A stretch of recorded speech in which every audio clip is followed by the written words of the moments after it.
Bienvenidos a Patrimonios en Red, un canal en donde exploraremos todo lo relacionado con los patrimonios culturales en México y el mundo. En nuestro último episodio hicimos una recapitulación acerca de ciertas preguntas que nuestra colaboradora Majo me hizo respecto a los primeros 4 capítulos. Para esta ocasión vamos a hablar ahora sobre la historia del patrimonio cultural en México. Majo me hizo una pregunta respecto a cómo los europeos se fueron interesando en los temas del patrimonio cultural. Y México fue un espacio en donde varios viajeros, arqueólogos e investigadores de Estados Unidos y Europa vinieron a explorar, a averiguar y algunos a llevarse piezas de nuestro patrimonio cultural. Vamos a hablar entonces de esta historia de cómo llegaron viajeros a este continente y cómo se fueron interesando poco a poco sobre los bienes históricos que existían en estas tierras.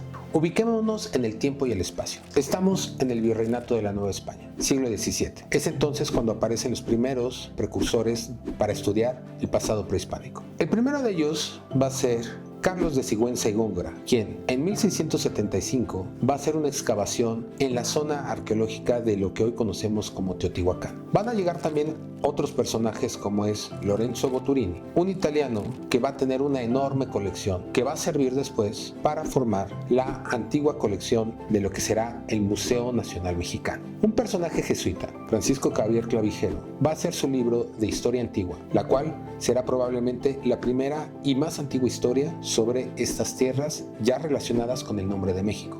José Antonio de Alzate va a ser uno de los precursores también hacia finales del siglo XVIII que van a empezar a estudiar a estas piezas arqueológicas que se encontrarán. Pero nos vamos a centrar en este momento con Antonio de León y Gama, considerado por algunos estudiosos como el primer arqueólogo mexicano. Este hombre, hacia el año de 1792, hará un libro que es fundamental para entender la historia de la arqueología. Descripción histórica y cronológica de las 2 piedras que, con ocasión del nuevo empedrado que se está formando en la plaza principal de México, se hallaron en ella en el año de 1790. Las 2 piezas que Antonio de León y Gama hace referencia en este libro son nada más y nada menos que la Piedra del Sol, conocida también como el calendario azteca, y la Coatlicue.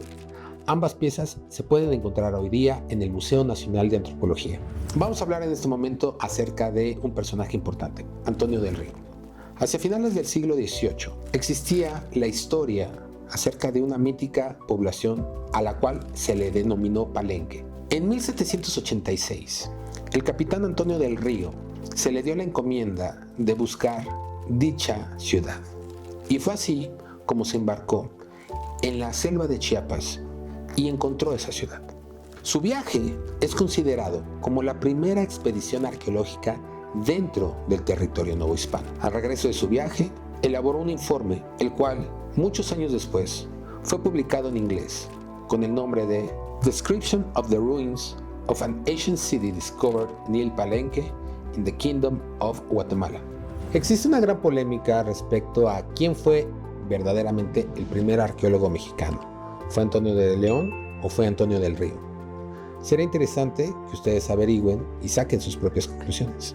Entre aquellos viajeros que van a llegar a finales del Virreinato y principios del siglo XIX, vamos a encontrar un personaje muy interesante, Guillermo Dupé. Guillermo Dupé fue un hombre que nace en Luxemburgo hacia 1746. Va a entrar al ejército español y va a llegar a la Nueva España en 1791. Va a ser comisionado por el rey de España, Carlos IV, y le va a dar la siguiente encomienda: explorar distintas ruinas que se encuentran en la Nueva España.